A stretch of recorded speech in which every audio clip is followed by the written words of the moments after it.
함께 나누실 말씀의 제목은 왜 예배하는가라는 말씀이 되겠습니다. 왜 예배하는가라는 말씀의 제목을 가지고 오늘 본문 말씀 가지고 함께 나누기를 원합니다. 굉장히 유명한 구절이 되겠습니다. 우리가 소위 말해서 예수님 앞에 나와서 그 옥합을 깨트린 여인에 대한 이야기가 되겠습니다. 예수님께서 이 여인의 이 행위가 복음이 전해지는 곳마다 이 이야기도 함께 전해질 것이다 라고 말씀하셨습니다. 복음, 그러니까 하나님 나라의 복음, 그리고 예수 그리스도의 십자가의 복음이 전해지는 곳마다 이 이야기가 함께 전해질 것이다 라고 말씀하셨고, 그래서인지 이 여인의 이 예배는 모든 공간복음과 요한복음에 기록이 되어져 있습니다. 왜 그럴까요? 왜 복음이 전해지는 곳마다 이 여인의 이야기가 함께 전해진다라고 하였을까요?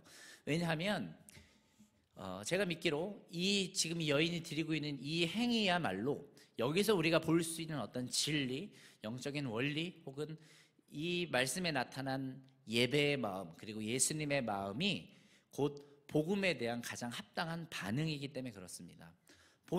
복음은, 그러니까 십자가는, 하나님의 통치는 온 인류가 반드시 듣고 알아야만 하는 내용입니다. 그래야만 영원한 생명을 얻을 수 있기 때문이죠. 복음의 중심, 십자가에 높이 들리신 예수님을 알 때, 그분이 누구인지를 볼 때 우리가 영생을 얻을 수 있기 때문입니다.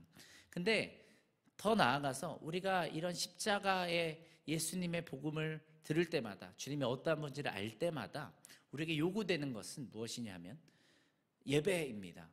그러니까 우리가 십자가가 우리에게 주어진다라고 해서 모든 사람들이 구원을 얻는 것이 아니죠. 어쩌면 이것은 극단적인 두 반응을 요구하고 있는 것입니다. 그러니까 이런 예수님이 우리에게 보여질 때, 그렇다면 우리는 어떻게 반응하겠는가라는 질문이 우리에게 오게 되는 것이죠. 독일의 진젠도르프 백작이라는 사람이 있었습니다. 모라비안 공동체라는 공동체 리더였는데요. 우리가 그 사람의 구원받은 스토리, 그 사람의 일생의 스토리를 우리가 잘 알고 있습니다. 사실 굉장히 우리의 시대의 기독교에 아주 큰 영적인 유업을 남긴 사람이 바로 진젠도르프 백작입니다. 흔히 이제 그가 리더로 있던 모라비안 공동체들의 중보와 그들이 했던 선교가 지금 우리가 살고 있는 이 시대의 선교의 모델의 근원이 된다라는 이야기를 하죠. 그러니까 선교학에서 굉장히 중요하게 다뤄지고 있는 공동체가 바로 모라비안이라는 공동체입니다. 저는 아주 좋아하는데요, 그 공동체를. 저는 독일에 가서 그 마을에 방문해 본 적도 있었습니다. 근데 항상 이제 이들의 이야기를 들을 때 제 마음을 가장 때리는 이야기는 뭐였냐면, 이 모라비안 공동체들이 가난했습니다. 그렇기 때문에 이제 흔히 저는 이제 그 예배당도 들어가 봤는데요, 그 100년 동안 1분도 끊어지지 않고 열방을 위한 하나님의 나라를 향한 기도가 끊어지지 않았다라고 합니다. 그들이 그걸 조직적으로 짠 부분도 의도적으로 로테이션을 가진 것도 있겠지만, 그 공동체가 끊임없이, 그러니까 우리 장소로 치자면 정말로 그 모라비안 공동체가 예배하던 장소로 딱 우리 예배당만한 사이즈인데요, 여기서 끊임없이 기도하러 오는 거예요. 사람들이 끊이지 않고. 그러니까 전해지는 이야기에 따르면 정말로 24시간 내내 100년 동안 그 기도의 흐름이 단 한 번도 끊겨진 적이 없다라고 말합니다. 그래서 선교학자들은 지난 몇 년의 기독교 역사보다 모라비안 공동체 이후의 선교의 역사가 훨씬 더 급진적인 선교의 발전을 이루고 선교의 영역을 넓혀왔던 시간이다라고 말합니다. 근데 예배할 때 당연한 건데요, 우리 교회가 이렇게 써 있지 않습니까? 우리 배너를 보면 예배하고 선교하는 교회 이렇게 쓰여 있지 않습니까? 그러니까 예배와 선교는 사실은 세트 같은 것입니다. 그러니까 예배하면 선교에 대한 마음이 주어집니다. 우리 예배할 때, 하나님을 가까이 교제할 때, 하나님의 마음은 예배를 향하고 있고요, 하나님의 마음은 예배를 향하는데, 특별히 하나님을 알지 못하는 하나님의 자녀 되기를 원하시는 열방의 예배를 하나님은 갈망하고 계시기 때문에, 그죠? 예수님은 추수를 향한 갈망을 가지고 계셨습니다. 추수의 주인이다라고 아버지께서 불리시죠. 그러니까 열방의 예배, 단순히 열방의 구원이 아니라 저 선교지, 우리가 기도하겠지만 그 선교지를 향한 아버지의 궁극적인 목적은 무엇이냐? 예배입니다. 전도의 목적이 뭐냐? 선교의 목적이 뭐냐? 예배입니다. 사실 그 영혼의 구원이다라고 말할 수도 있지만, 그거는 어떤 이 땅의 차원이고요, 하나님께서 그 영혼이 진짜로 구원받기 원하시는 근본적인 목적은 하나님께서 그 영혼 가운데 예배를 받기 원하시는 것이죠. 그죠? 그러니까 이제 모라비안 공동체들이 예배할 때 선교를 향한, 잃어버린 영혼들을 향한, 아버지의 영광을 향한 마음으로 가득 찼습니다. 그래서 이들이 돈이 없는 거예요. 해외를 나가야 되는데. 그래서 어떻게 했냐면 자기 자신을 노예로 팔았어요. 자원에서 노예선에 올라타서 이방 나라로 가서 배로부터 노예가 돼서 그리스도의 복음을 전하다가 자기 생명을 드린 그런 사람들이 부지기수였다라고 합니다. 엄청난 거죠. 도대체 제가 그 이야기를 듣고 한동안 그러니까 눈물이 제 마음에서 머금어지질 않으면서 제 안에 있는 기도는 이것입니다.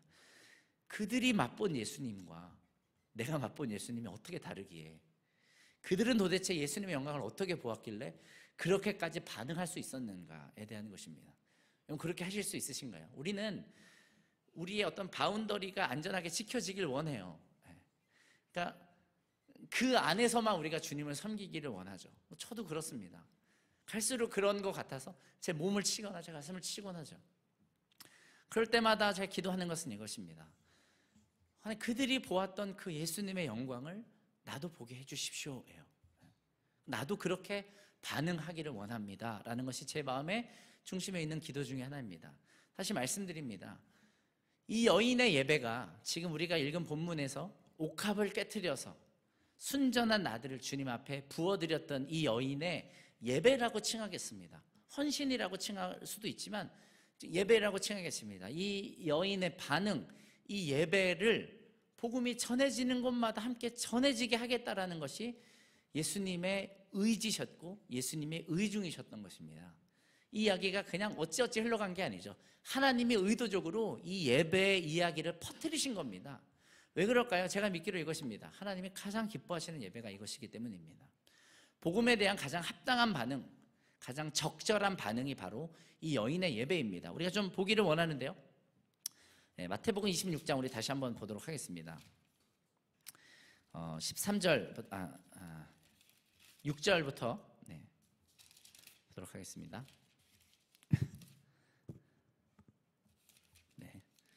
성경에 두 장이 씹혔습니다. 자, 6절입니다. 예수께서 베다니 나병 환자 시몬의 집에 계실 때에 라고 시작하는데요. 사실은 이 여인의 이야기와 아주 흡사한 이야기가 한 가지가 복음서에는 더 등장을 합니다. 뭐냐면 바리새인 시몬의 집에서 있었던 일인데요. 어떤 한 여인이, 특별히 그 동네에서 죄 많기로 소문난 한 여인이 바리새인 시몬의 집에 초대된 예수님의 교제의 자리에 갑자기 끼어들기 시작합니다. 그래서 갑자기 예수님 발에 눈물로 그 발을 씻기 시작하는 것이죠. 그 바리새인 시몬은 그때의 가장 최소한의 예의라고 여겨졌던 발을 씻을 물조차, 그러니까 기본적으로 손을 씻을, 그러니까 정결 예식에 참여할 만한 최소한의 예의를 갖추지 않았습니다. 왜냐하면 이 바리새인 시몬은요, 예수님을 초대한 목적이 분명했어요. 예수님을 향한 존중 이런 거 아니었습니다. 예수님의 유명세를 듣고 어디 한번 진짜 선지자인가 아닌가 보자 테스트하고자 하는 마음이 있었던 거예요. 우리도요, 예수님을 찾는 사람들이 있습니다. 교회로 오는 사람들이 있고요, 하나님을 찾는 사람들이 있어요. 근데 많은 순간에요, 하나님이 하나님 됨으로써 하나님을 찾는 것이 아니라 사실 하나님을 시험하고 테스트하고 어떤 분인가 한번 어디 한번 보자라는 마음으로, 그러니까 주님 앞에 깨트리고 순복되는 마음으로 오는 것이 아니라 사실은 마치 자기가 하나님인 것처럼, 하나님 위에 있는 것처럼 하나님을 향한 바르지 못한 태도로 나올 때가 있어요. 여러분, 우리가 예배할 때 혹은 교회에 올 때 예수님 앞에 나아갈 때는 주님과 우리의 위치가 있어요. 주님과 우리가 친구입니다. 그거 분명합니다. 아버지와 자녀인 게 맞아요. 그런데 또 동시에 왕과 종의 관계예요. 왕과 백성의 관계입니다. 이 어떤 한 가지가 제외될 수 있는 게 아닙니다. 하나님은 우리의 관계의 신비를 여러 가지로 보여주시는 것이기 때문에 우리가 하나님 앞에 나아갈 때는 적절한 태도를 가지고 나아가야 되는 것이죠. 근데 지금 이 바리새인 시몬은 그렇게 나왔던 사람이 아니에요. 그죠? 근데 이제 이 여인이 나와서 시몬이 닦아주지 아니하였던 그 발을 그 동네에서 죄 많기로 소문났던 이 여인이 예수님의 발을 눈물로 씻는 그 이야기가 있습니다. 학자마다 조금씩 다른 것 같아요. 지금 우리가 오늘 이 옥합을 깨트렸던 그 여인과 그 눈물로 발을 씻은 여인이 동일한 여인이다라고 보는 견해가 있고 다른 여인이다라고 보는 견해가 있어요. 저도 모르겠습니다. 어쩔 때는 같은 사람 같고 어쩔 때는 다른 사람 같기도 해요. 잘은 모르겠지만 근데 어떤 핵심적인 의미에 있어서 분명히 연결되는 지점은 있다라는 생각을 제가 합니다. 예배의 본질이 무엇인가를 보여준다는 측면에서 이 두 이야기는 연결이 되는 측면이 있다라고 저는 믿어요. 눈물로 발을 씻는 것과 옥합을 깨트려서 예수님 몸에 기름을 부은 이 두 여인의 이야기가 사실상 같은 본질을 지니고 있다라는 것이죠. 다시 좀 더 보겠습니다. 7절입니다. 한 여자가 매우 귀한 향유 한 옥합을 가지고 나와서 식사하시는 예수의 머리에 부으니. 사실 이 얘기를 듣고 좀 뻘쭘할 것 같다는 생각도 들었습니다. 밥을 먹고 있는데 갑자기 와서 기름을 붓는 것 같은 느낌이니까요. 그런 건 아니겠죠. 근데 중요한 것은 이것입니다. 제자들이 보고 분개하여 이르되 무슨 의도로 이것을 허비하느냐. 그러니까 제자들이 있었어요. 그리고 이 여인이 예수님께 붓는 이 기름을 허비하였다라고 말합니다. 이게 결코 적은 액수의 기름이 아니었다라는 것을 알고 있죠. 그러니까 이만큼의 액수를 한 번에 붓는 게 일반적인 일은 분명히 아니었습니다. 그러니까 제자들의 눈에 보기에 이거 뭐 하는 거야? 그들의 신학이 있는 거죠. 그들의 신앙관이 있는 거예요. 우리가 신앙생활하다 보면 이런 이야기를 꼭 들을 때가 있습니다. 야, 그렇게까지 할 필요 없어. 꼭 그렇게까지 할 필요 없어. 그런데요, 예수님의 반응은 다른 거죠. 그러니까 지금 제자들이 이야기하죠. 야, 차라리 그거 그러니까 좀 더 실리적으로 가서 가난한 사람들을 도우면 하나님의 나라가 임하는 것에 있어서 얼마나 실질적인 효과가 일어나겠니? 같은 이야기를 하는 거예요. 이게 딱 맞는 이야기가 아니다라는 것을 알고 있지만 우리가 아는 그 힐송의 달린 책이라는 여성 예배 인도자가 쓴 책에 보면 이 이야기를 가지고 이런 표현을 합니다.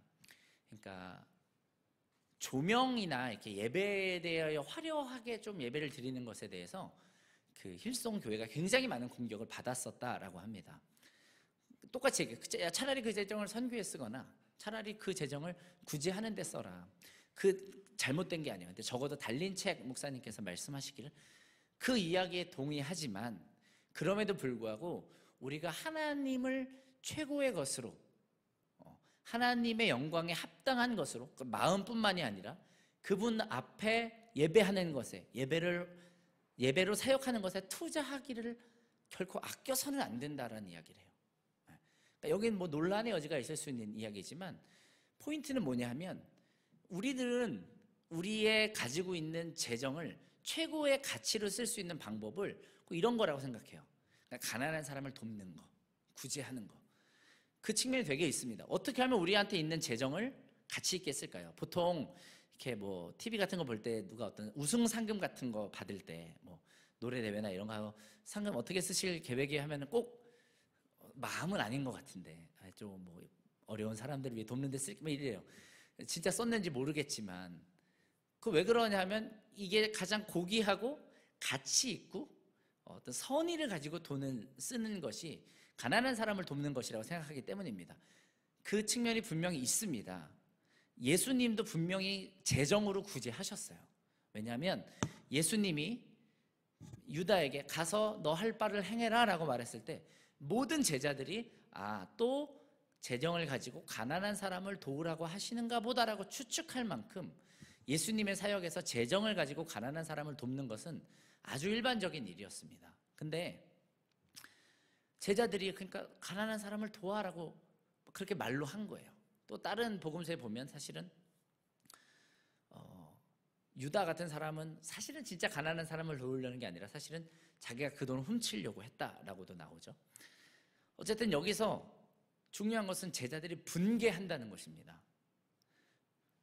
그러니까 자기들이 생각한 가치와 이 여인이 예배 드리고 주님 앞에 무엇인가 쏟아붓는 것을 볼 때 분개했어요. 분개. 진짜 이상한 애들 아닌가요? 근데 진짜 그런 일이 많습니다. 우리 주변에 보면요, 우리의 삶을 주님 앞에 쏟아붓는 것을 낭비라고 생각하는 사람들이 되게 많습니다.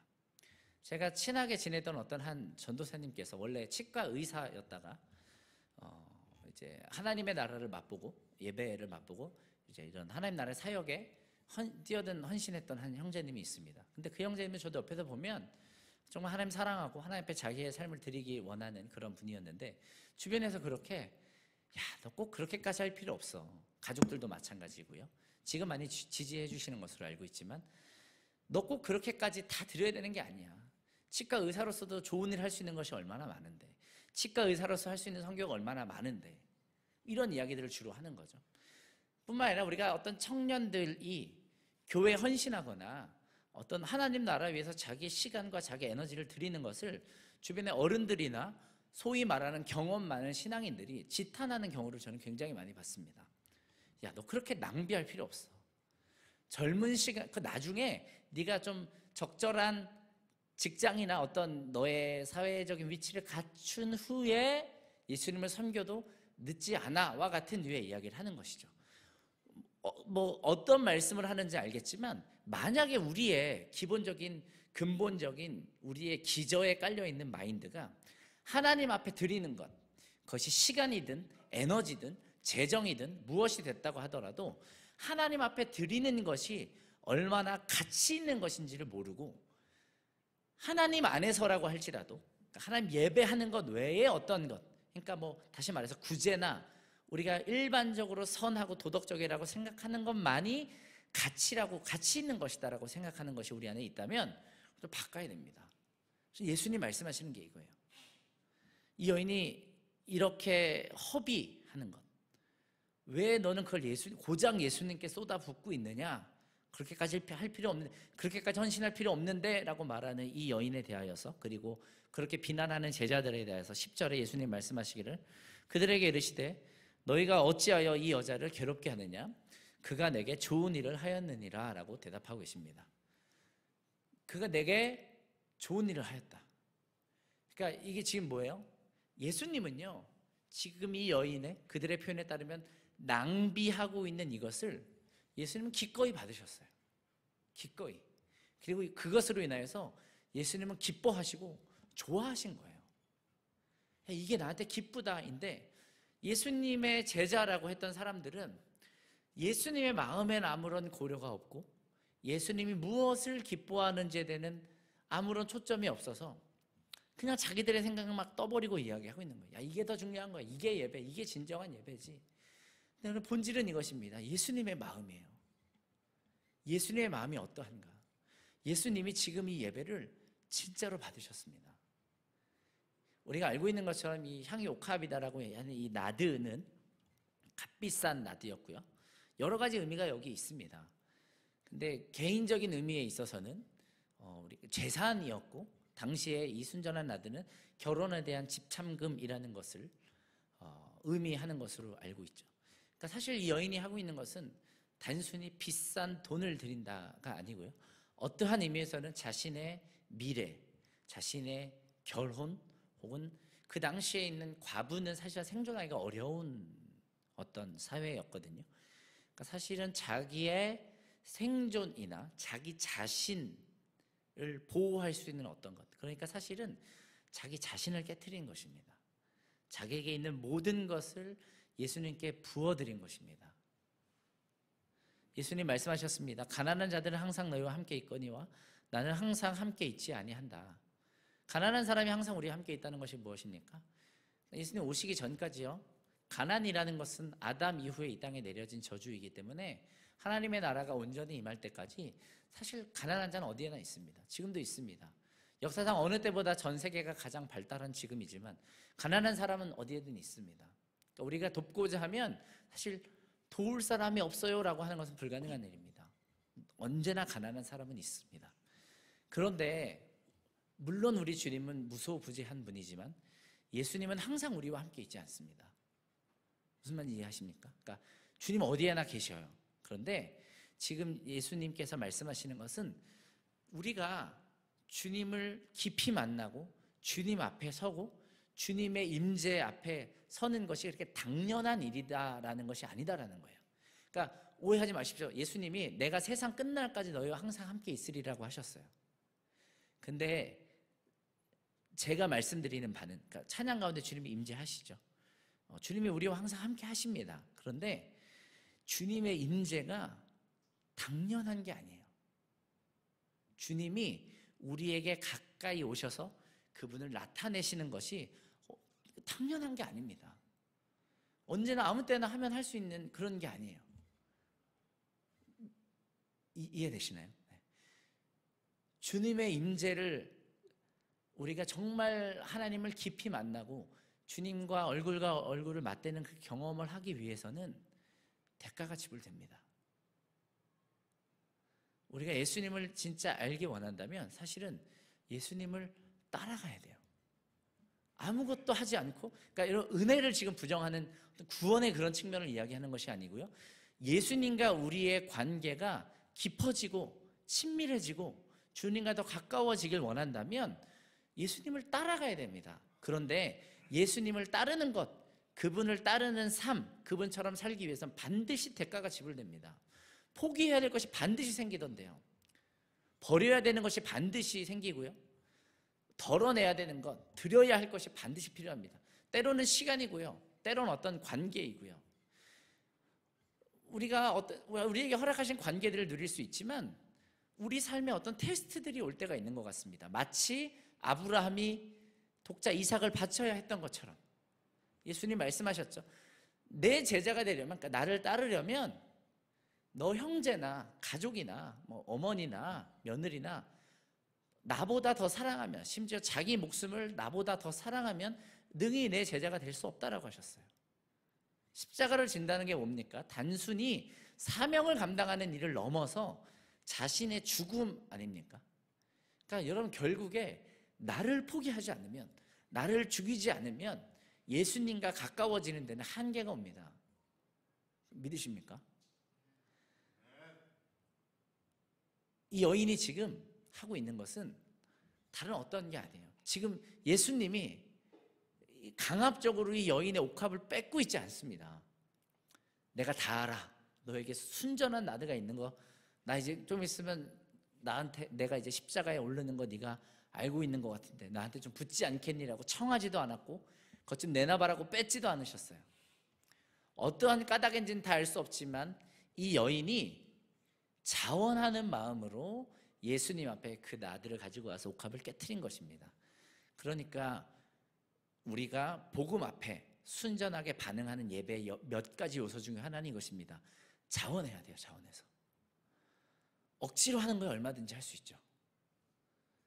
우리가 주님의 십자가를 지고 가는 것이 어떠한 의미로 지고 가고 계십니까? 하나님이 예수님께 십자가를 맡기셨는데요, 예수님 혼자 감당하기가 쉬운 것이 아니었죠. 그럼에도 불구하고 예수님은 즐거이 자원하여서 십자가를 지셨습니다. 아버지를 기쁘게 하길 원하셨고 아버지의 뜻을 이루기 원하셨기 때문이죠. 예수님이 혼자 십자가를 다 지고 갈 수 없을 때 구레네 시몬이 함께 그 십자가를 지게 됩니다. 그런데요, 이 시몬은요, 기쁨으로 예수님의 십자가를 지고 있지 않아요. 우리가 가끔 구레네 시몬에 대한 어떤 미화된 이야기를 들을 때가 있지만 적어도 성경의 텍스트 안에서 이 구레네 시몬은 로마 병졸들에 의하여서 강압적으로 십자가를 지게 됩니다. 예수님의 십자가를 함께 지기는 지는데요, 원해서가 아니라 죽지 않기 위해서 폭력적이고 강압적인 방식으로 십자가를 지고 있는 거예요. 근데 문제는요, 우리도 예배를 이렇게 드릴 때가 있는 거예요. 하나님을 섬기는 것이 죽지 못해서 안 하면 안 되니까 정도의 마음으로 주님을 섬기고 교회를 섬기고 교회를 나오고 뭔가 주일 빠지면 벌 받을 것 같고 사업이 잘 안 될 것 같고 안 좋은 일 생길 것 같고 그런 두려움에 기반해서 사실상 억지로 예배하는 것, 억지로 교회를 섬기는 것들이 있다 하는 것입니다. 근데 여러분, 예수님께서 찾으시는 예배는 그런 것이 아니죠. 복음이 전해지는 것마다 함께 전해진다라고 한 이 복음에 관한 가장 합당한 반응은 그러한 것이 아닙니다. 어떻게 하는 걸까요? 자원하는데요, 자원하는 마음으로 내가 원해서 섬기는 것인데요, 어느 만큼이냐라고 했을 때 사실은 이득이 없어도입니다. 우리가 예배하는 동기가 많은 순간에 이득인 경우가 많아요. 그러니까 이건 지금 어떤 재정적인 축복만을 말하는 것이 아니라 사실은 예배하면 우리가 영적으로 좋지 않습니까? 그러니까 그것도 필요해요. 그러니까 우리가 예배할 때마다 막 영적으로 기뻐지고 즐거워지고 이런 것들이 분명히 채워지고 하는 것이 있지만 그것도 너무 귀한 것이지만 근데 우리 삶에 보면 그렇지 않아도 그러니까 전혀 예배하고 싶지 않을 때가 있어요. 예배하면 죽을 것 같을 때도 있어요. 예배하기 싫을 때도 있어요. 예배가 안 될 때가 있습니다. 근데 그럼에도 불구하고 그때도 자원해서 하나님을 예배하기를 선택하는 것들이 필요한 거예요. 자원해서 주님을 기쁘시게 하기 위해서 드리는 예배인 겁니다. 그러니까 예배는 분명히 우리한테 유익이 됩니다. 근데 보니까 이 테스트가 우리 인생에 반드시 옵니다. 내 유익 때문이 아니라 나의 예배가 하나님 앞에 유익한 것이 되기 때문에 드리는 예배. 하나님 거기까지 원하세요. 하나님 그만큼을 원하십니다. 그러니까 때로는 나를 깨트려 버려야 돼요. 제가 믿는 건 이것입니다. 어느 순간에 하나님께서 우리에게 예배를 요구하실 때 우리를 깨트리지 않고는 도무지 올려드릴 수 없는 어떤 단계가 오는 것 같아요. 그러니까 나를 보호하고 나 이 모습 이대로 있을 거야 라고 하는 것으로는 도무지 하나님께 더 가까이 나아갈 수 없는 시기들, 그러한 영적인 계절들이 온다라는 것입니다.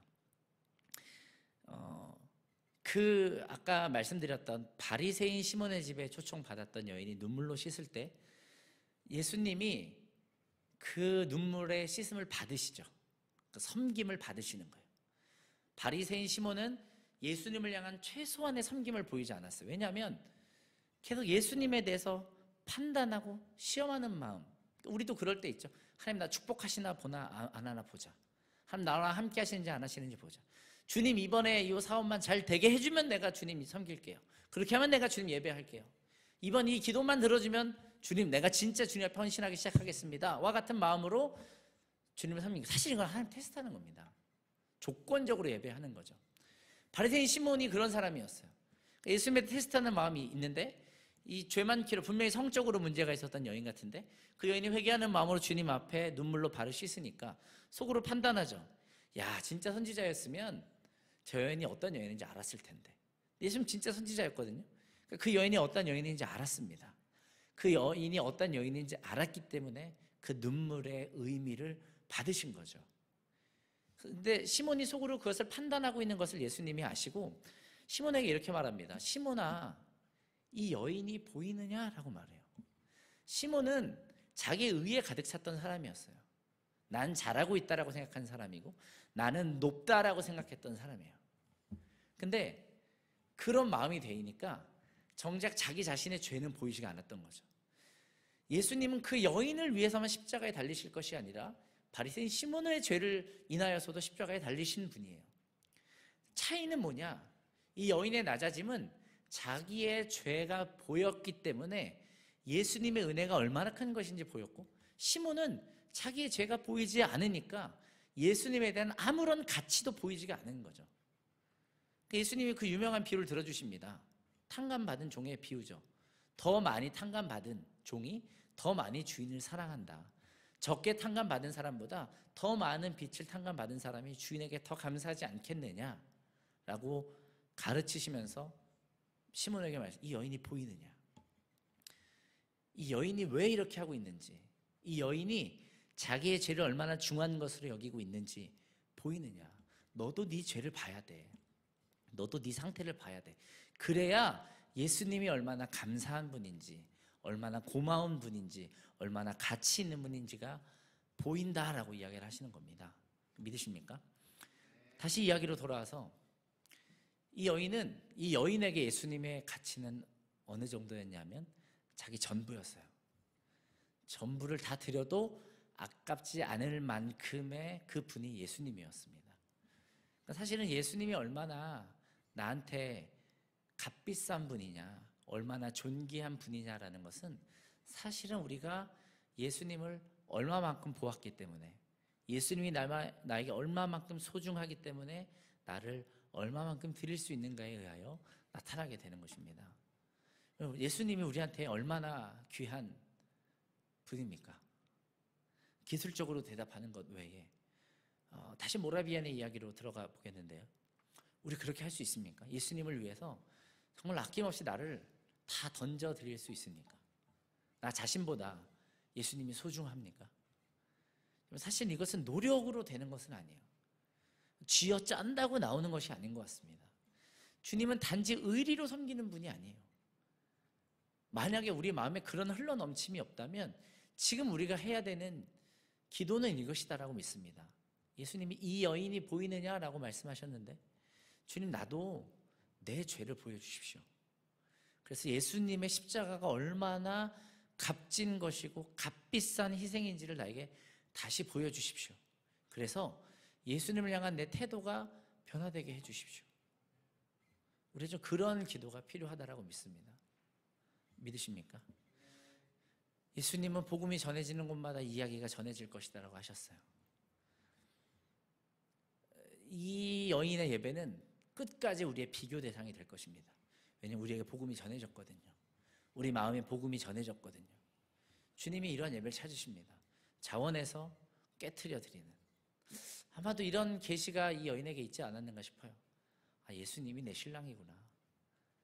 내 결혼 중요하지 않구나. 예수님이 내 전부고 예수님이 내 신랑이시니 내가 마땅히 그분을 향해 이 모든 것을 올려드리기를 원한다라는 것이 있었던 것 같아요. 한 가지만 더 하고 마무리하도록 하겠습니다. 거의 확실하게 이 여인이 깨트렸던 이 향유는 그 향을 지금도 우리가 그 순전한 나드라는 그 향을 맡아보면 굉장히 향이 강하기 때문에 한번 발에 소량만 붓는다고 하더라도 최소한 일주일 이상이 가는 그 향이었거든요. 근데 이 여인이 예수님의 몸 전체에 부어드렸던 이 값어치의 향은 최소 2달 이상이 유지됐을 것이다라는 향으로 보여집니다. 지금 우리 마태복음 26장에 바로 다음으로 이어지는 사건이 바로 예수님의 사건입니다. 십자가 사건이죠. 그러니까 확실한 것은 이것이 예수님이 골고다의 십자가를 지고 가실 때 예수님의 몸에는 계속 이 여인이 부려드렸던 이 예배의 향기가 머물러 있었을 것이에요. 예수님이, 이것은 성경에 나와 있지 않지만 우리가 추측하건대 예수님이 한 걸음 한 걸음 골고다에 오르실 때마다 그 모진 십자가를 지실 때마다 이 여인의 예배의 향기를 맡으셨을 거예요. 예수님 말씀하십니다. 이 여인이 내 장사를 준비했고 이것이 내게 좋은 것이다. 이게 내게 좋다. 아무도 예수님을 따르지 않고 아무도 예수님 편에 서지 않았을 때 이 여인의 예배의 향기가 남아서 예수님의 걸음걸음마다 예수님의 마음에 어떤 위로가 되고 섬김이 되었을 것이다라고 저는 믿습니다. 우리가 이것을 알아야 하겠습니다. 우리가 예배하는 것은요, 진짜로 주님께 좋은 것입니다. 우리가 흔히 송축이라는 표현을 쓰지 않습니까? 우리가 아까 불렀던 내 삶을 깨트립니다라는 찬양에도 보면 주님 앞에 찬송을 드립니다라는 이런 표현들이 영어 성경에 보면 blessing, 그러니까 우리의 표현에 따르면 복 혹은 축복을 드립니다라는 표현으로서 우리가 쓰여지는 것들을 볼 때가 있거든요. 근데 옛날 주님께 복을 드린다고? 찬송을 드리는 게 아니라 복을 드린다고? 그 의미가 좀 굉장히 이해가 안 됐어요. 우리가 어떻게 주님께 복을 드리나? 주님께서 우리에게 복을 주시는 것이지. 많은 순간에 blessing이라는 거는 이제 축복이라는 단어인데 찬양의 언어로 쓸 때 송축이라고 쓰여지게 되고요. 주님을 bless하다, 축복하다, 그러니까 송축하다라는 표현으로 쓰여지게 되는데요. 그러니까 왜 그러냐라고 했을 때 우리가 이걸 알아야겠습니다. 우리가 어떻게 하는 것이, 예를 들면 지금 예수님의 표현에 따르면 이처럼 진짜로 우리를 깨트려서 자원해서 주님을 기억하고 기념하고 주님을 예배하고 찬송하는 것이 주님께 축복이 되는 거예요. 우리가 주님을 축복할 수 있는 방법, 주님께 뭔가 좋은 일을 해드리고 싶고, 축복은 좋은 일이 생기는 것, 좋은 일을 행하는 것이 복된 것 아닙니까? 우리가 주님께 할 수 있는 축복이 이거예요. 예배입니다. 그런 의미에서 우리가 언제든지 예배할 수 있는 거예요. 그러니까 왜 예배하는가란 질문이 오늘의 말씀의 제목이었습니다. 왜 예배하는가? 예배는 명령입니까? 맞습니다. 예배하면 우리에게 유익합니까? 맞습니다. 근데 가장 근본적인 목적을 찾자면 하나님이 진짜로 예배를 기뻐하십니다. 진짜로 우리의 찬양을, 우리 헌신을, 우리의 깨트림을 기뻐하십니다. 믿으십니까?